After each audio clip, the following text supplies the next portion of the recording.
noodles. Same time. Great. With that, All right, we're done. Thanks. yes, thanks for coming. This is for our Cameras special rolling. breakfast show where We do a breakfast evaluation. we of the probably world. could do a really good compilation of what musicians have for breakfast. Probably. We're stable, we're at Sure. speed, we're saying hello, and we're there. Good. Can I start off just by getting you to introduce yourselves by name so that Sure. whoever edits it knows who everyone is? Hi, I'm Tim Ferriss. Hello, my name's Andrew Farris. I'm John Farris. Brilliant. Thank you. So what are you doing here? Here we are in the INXS rehearsals. We're here to rehearse not only for the world tour but mainly for the Clapham Common gig here in London on June 11th. That's great. Can I get you to talk at me when I'm off for the rest of the things? Beg your pardon? Oh, sorry. Okay, would you like me to redo that? No, it's fine. Okay. So are you excited about this gig? It's going to be a big show. Oh, we're immensely excited. I mean, it's just great to be back in London. We love it here. We always have, you know, and, I mean, the Southern Sounds Festival's just going to be great. You know, the ticket sales are great, so we're really excited. Hmm. Yeah. And what's the London crowd usually like? Fantastic. They like to sing. It's great. So let's talk about the album. Who had the idea for Original Sin? Well, look, I mean, it started actually because we, to answer that question specifically, whose idea it was to do the album, it really wasn't one person's idea. But look, back in the 80s, you know, we were very instrumental in doing remixes, and one of the first acts really to do that. We were working with names like Paul Oakenfold and Norman Cook, who we all know as Fatboy Slim, and from there, obviously that became quite a normal thing to do, and we were thinking, in 2008, why don't we do, a sort of a remix album, but we're the ones doing the remixes, if you will. So it kind of was born from that. So we decided to actually re-record some of our songs, hits and album tracks, reimagine them, completely deconstruct them, and that idea basically expanded and evolved into the Original Sin, where we had guest singers, and one thing led to another, and we had quite a lot of singers on this record, including Andrew and Kirk. Yes. Yeah. Yeah, and it was amazing the number of people that wanted to be on board. So we're very honoured. People like Ben Harper and John Mayer, Rob Thomas from Tricky. Matchbox 20. We also tried to encourage multi sort of lingual aspect to the recordings as well, and to open up the idea that it doesn't all have to be, page 3 of the rule book of what you normally do on an album. The idea is we wanted to really mess around with something a bit new, maybe, trying to do something a bit different. Yeah, Never Tear Us Apart features Milan Famer from France and Ben Harper as a duet. So it's quite interesting where Milan wanted to actually sort of not only do a bit of a translation for Never Tear Us Apart, but in her own words, sort of put a bit of her own thing into it. So she contributed something unusual to Never Tear Us Apart, along with Mystify, Loanne, a French artist who did the French translation of Mystify and sang beautifully, a beautiful version of Mystify in French. And on the song Original Sin, along with Rob Thomas, DJ Ladies, who we introduced, does a sort of a Spanish rap. So it's quite unusual. She's from Cuba, so it's quite an interesting collection. And the really cool thing about that is it's number 1 on the Billboard dance charts. In America. In America, yeah. So. Yeah, I mean, there's so many aspects to this. The other thing is that John spearheaded the sort of executive producer role of it, and it was a good idea in hindsight. It was something that first made me very uncomfortable because, not because of his expertise in that area, but because it was pretty much fundamental in writing a lot of the music in the first place over many, many years with Michael. And that process for me was a bit odd at first because, the effort you took in the first place to create all of that has its own momentum and weight in your consciousness, and also through cultures. Like different songs of INXS have done different sort of levels of success in different countries. So other people go, oh, oh, I thought that song went like this, but that was the beauty of John taking the helm of the production side of it.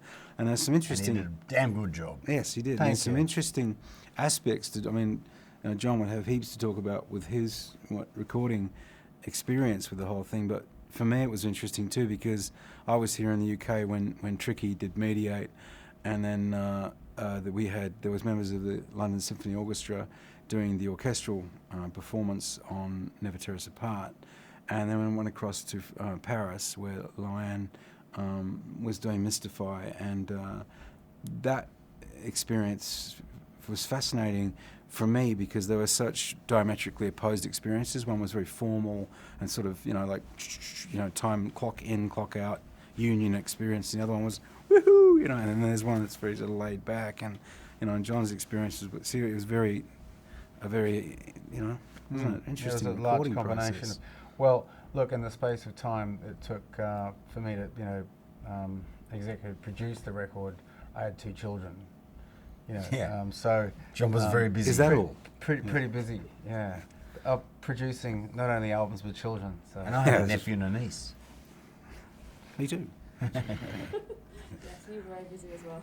My presence, no doubt. Yes. Anyway,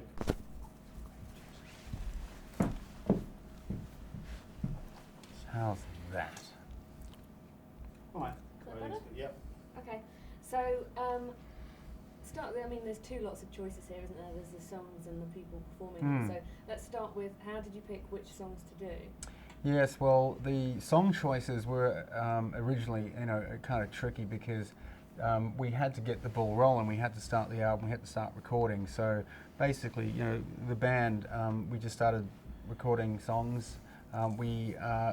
The album was kicked off with James Ash, and I must mention his name because he was a vital role Yes. in the album. James Ash is actually English, but he lives in Australia, and we had him come in sort of as a producer, but he was helping kind of reimagine some of these songs for us, so he sort of kick-started the album off, and that gave us some material to send out to these singers. You see, what we learnt pretty quick was it was all very well and good to assume that one song would match a certain singer, but once we started to talk to the singers, they had their own ideas, and it was really important that we followed their lead with what they wanted to sing, because inevitably we'd ring Rob Thomas, for example, and say, hey Rob, we've been he and I have been friends for a while. He was really interested in singing, but Andrew and I were suggesting you sing Never Tear Us Apart. And he's like, no, it sounds great, thanks guys. But I really love Original Sin. And I was like, oh, okay, we haven't got that one on the list, So I had to run away and do a quick demo for that, so that he had something to sing to, and that. At that point we started to have a lot of songs, and then it eventuated where we had, up to about 5 singers sing on each song. So we had that many choices, towards the end of the project. So it was Yeah, we've still got stuff in the can that's not even on the record. You mean so- songs? Yeah. No. Yeah, I don't mean in the toilet. No. Yeah. So that kind of the choice of songs and the choice of artists kind of organically almost chose each other in a way. Yes, it did. An organic process all the way through. Andrew had the pleasure of flying to London to record Tricky from Massive Attack, and did an amazing rendition of Mediate, and then took the train to Paris to record Loanne. You might want to recount what it was like recording Tricky. Sure. No, it was interesting because we had a double session at what's Mark Muffler's studios? British Grove. Yeah, British Grove. Grove, yeah. Beautiful studio.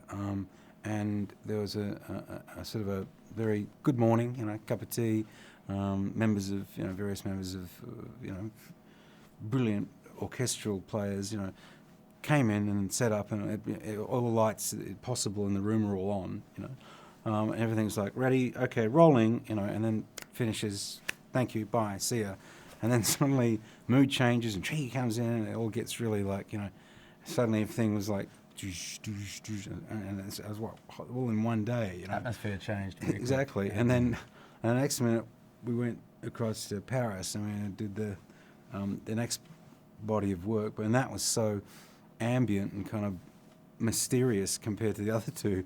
It was sort of strange because often when you're recording, you get into a flow, and you know, not that the songs are all the same, but you get into a, you know, well, we'll do this one next, we'll do that, and but this project is nothing like any of that recording experience. It was quite, you had to be pretty on your toes because everything kept changing all the time, like really quickly, and you have to go with it because the other artists who are involved are trying to do the same thing with you. That's their careers and their thoughts and their energies and things. So it was really And during this whole recording process and making of this record, Professor Green's got this huge hit with Need You Tonight here in England. So, which was kind of ironic, you know. And was that the guys that popped in? Yeah. Yeah. Actually, you know, it's interesting Tim just mentioned Professor Green, because the full circle on that conversation is that while England and Professor Green was enjoying #1 here with Need You Tonight with INXS. At the tail end of this project, I was actually working with Professor Green on one of the songs on the album, but it didn't make the album because we just ran out of time. But I think that it might be a prelude to version 2. Who knows? And tell me about working with John Mayer. John Mayer is an amazing guy, very interesting person. I personally love him. You know, I was really gracious to have. Yeah, we're all fans. You know, big fans of his, and we met him in Sydney. And when, you know, the word got out we were doing a record, and of course I approached him about, you know, playing on it. And I didn't really sort of want to corner him about singing, but really, you know, his guitar playing is outstanding, and it really, I think, is one of the most brilliant, you know, guitar players ever that I know. I actually flew from Sydney to London. I actually flew from Sydney to New York in one go, got off the plane and recorded John in a studio in New York. So I was like really off my head from jet lag. John Mayer walks in the studio, you know, sets up his gear. He had his tech set up his gear, but he just started playing. He'd heard the song Mystify and he loved it. So he knew pretty much what he was going to do right away. And he was in the control room just playing, and you know, he was on sort a of, couch. he was just kind of moving around, you know, the studio when he's playing, and he ended up on his back with his feet against the wall, with his head sort of upside down. I'm sort of there at the mixing desk going, okay, well. It's an unusual guitar playing position. Was that okay for you, Mr. Mayer? You know? So that was a really interesting one. John Mayer, fantastic. I did at the end of the session say, would you be interested in singing something? He goes, no, I'm fine. Leave it up to all the other singers for that. Did anyone feel pressure to live up to Michael? Look, I mean, I can't speak for everybody, but I think, of course, there would have been an underlying pressure. I think naturally, you know, I had a few conversations with some of the artists who shared that it was, you know, a little overwhelming for them to sing, not only sing the song, but to be recorded on an INXS album. But we all had to remember that we're not trying to fill Michael's shoes. I mean, you know, we're not trying to reinvent the songs in the sense that they've already had their day. You know, no one's ever going to take away what has happened and what the legacy that there is that INXS has left. And that's one of the things that, you know, I had to keep reminding Andrew about, you know, as a songwriter, is that you can't, you know, those songs will always remain, you know, embodied in that time and space. And so once, you know, we had to reinforce how proud we were to have the singers in the studio. You know, we wouldn't have invited you if, you know, you weren't up for the challenge. And of course, you know, everyone made it their own. Everyone made it their own. Exactly. I think it helped that they weren't a karaoke of what we'd already recorded with Michael originally. Yeah, that they were very, very different versions. And as we have already mentioned, that they were able to inject their personalities into it. And I think it made them feel more at ease, if you like, you know. So, yeah. I've heard as well that I think Adele is covering Never Tear Us Apart on Yes. the next album. Yeah. Is that right? Apparently so. I'm not sure. Well, Yeah. we just heard that Adele's covering Never Tear Us Apart. Yeah. And that's a rumour at the moment, but. Well, yeah, I've read a lot of news reports about it. I mean, Andrew should be myself. proud. We know that Joe Cocker's done a version, Tom Jones has done a version with Natalie Imbruglia. And I'm sure there's some other versions out there as well. But hey, I mean, we joined the list. We did another version. But, why can't Adele? I don't know. Oh, she's awesome, by the way. Yeah. I think she's brilliant. And I hope she gets well. I hear she's got laryngitis and perhaps some nodules on the throat, so that's kind of interrupted her recording process. So hope you get better, Adele. You've got a finger on the pulse, aren't you? Yeah, she's got Yeah, laryngitis. I get Google alerts. Yeah. Actually, Cancelled the rest of her tour, I think. Yeah. Yeah, poor thing. But, actually, interesting thing with Never Tear Us Apart, the song has a tremendous formality when I listen to it now. And ironically, at the time, when we were writing for the Kick album, as I remember it that day, we were socialising somewhere in the middle of a tour, and I thought of this idea on someone's upright piano in their home, and it was kind of like, as Chris Thomas described it, kind of like an old Fats Waller feel, like an old bluesy thing. And then Michael Hurst said, "That's good. We should work on that some more." And it had no formality to it at all. And when we recorded it on the Kick album, it was Chris Thomas's idea to take the piano and turn it into strings. That gives it that Mikado sort of,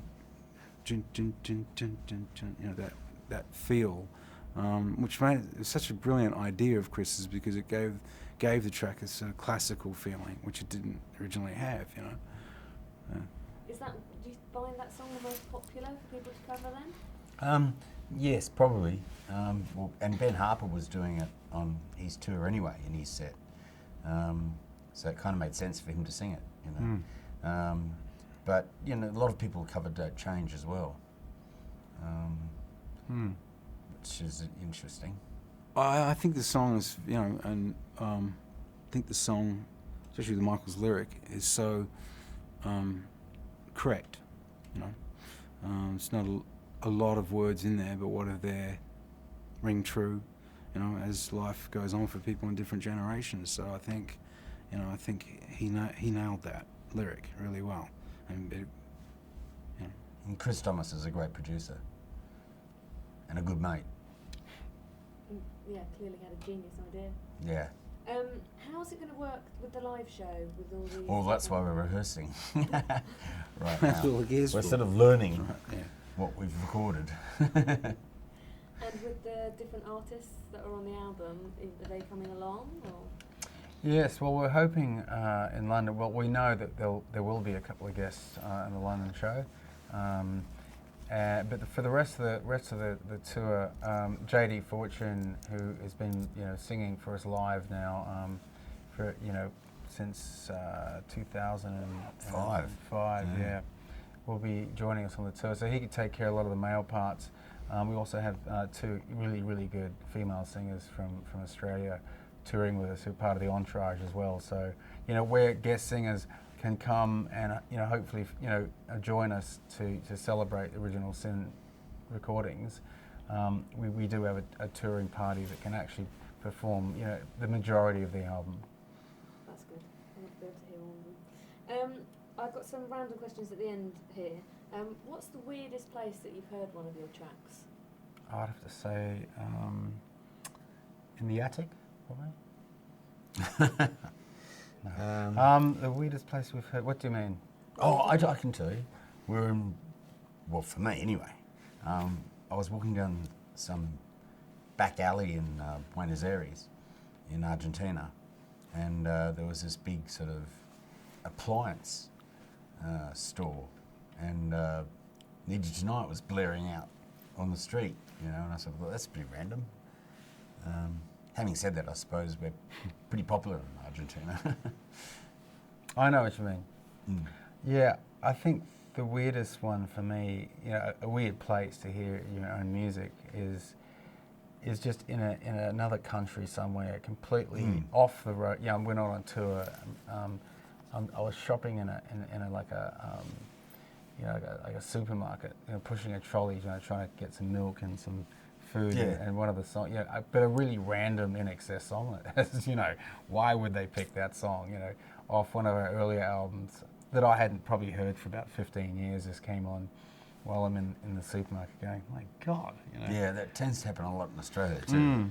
Yeah, for me, one of the things I identified fairly early on I was very fortunate enough to be successful enough to be able to get into something else besides music, which was agriculture, which I'm still involved in professionally. And what I discovered with that is that the modern emphasis on food production is that you grow broadacre farms outside of major metropolises and they ship the food in, as opposed to the old concept of a village where you have cows and whatever you have, and everything's local and able to be bought on horse to you or whatever.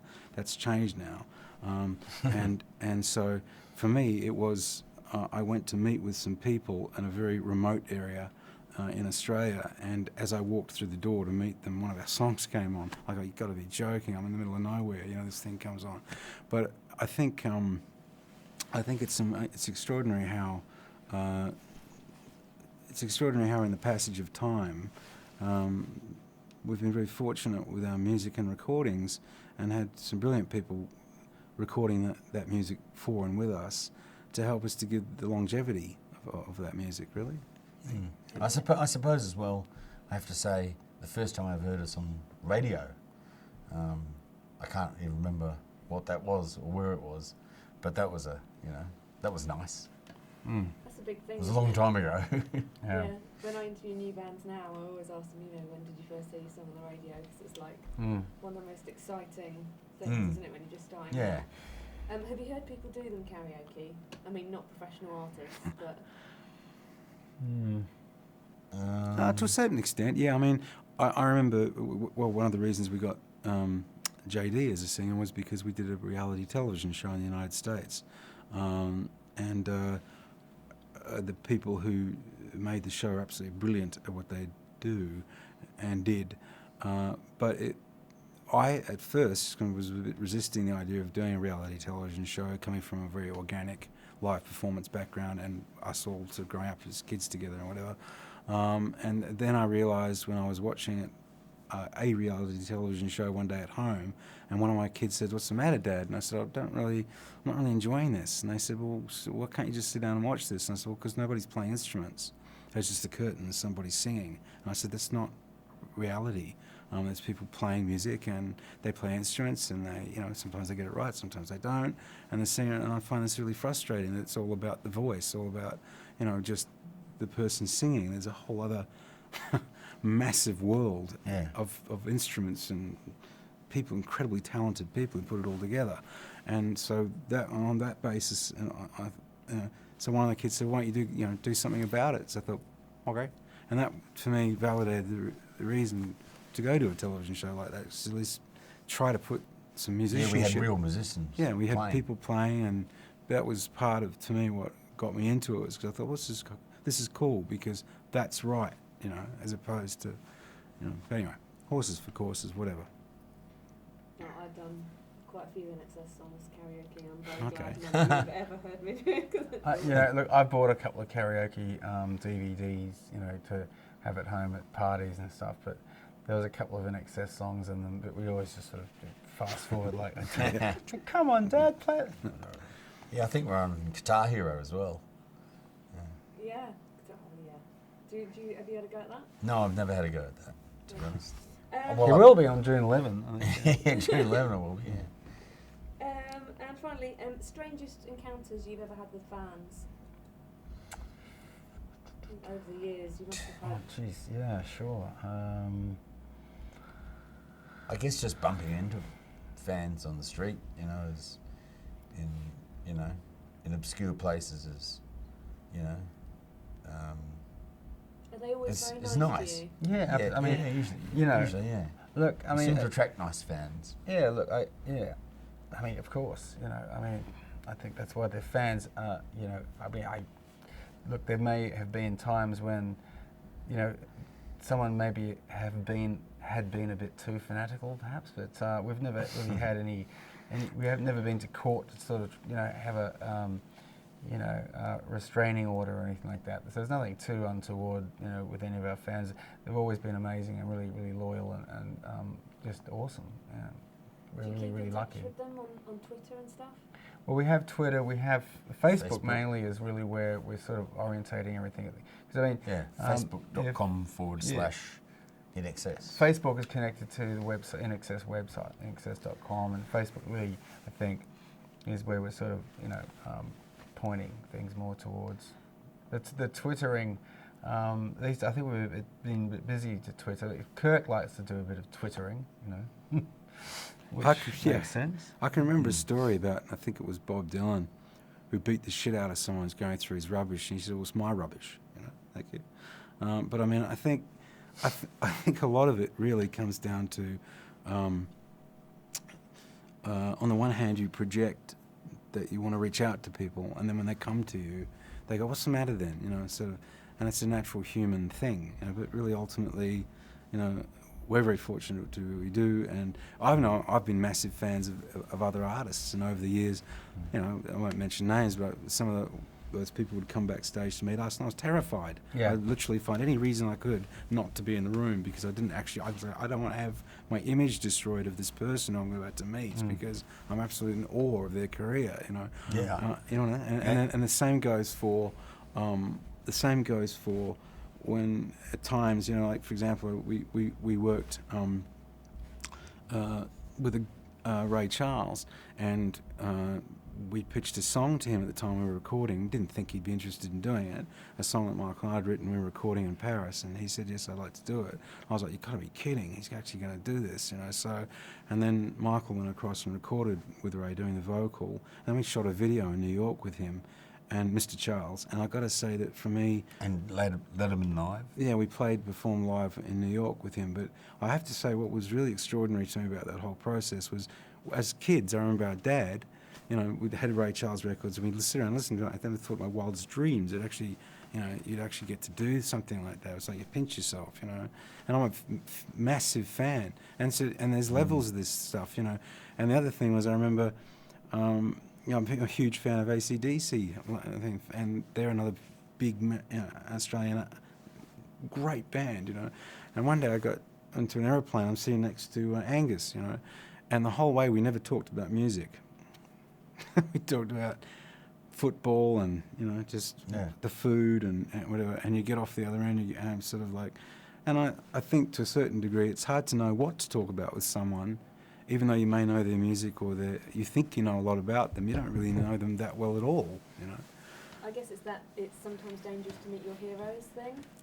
In a way, depends. I mean, a lot of our heroes, when you meet them, are very friendly, and that kind of disarms any sort of anxiety completely.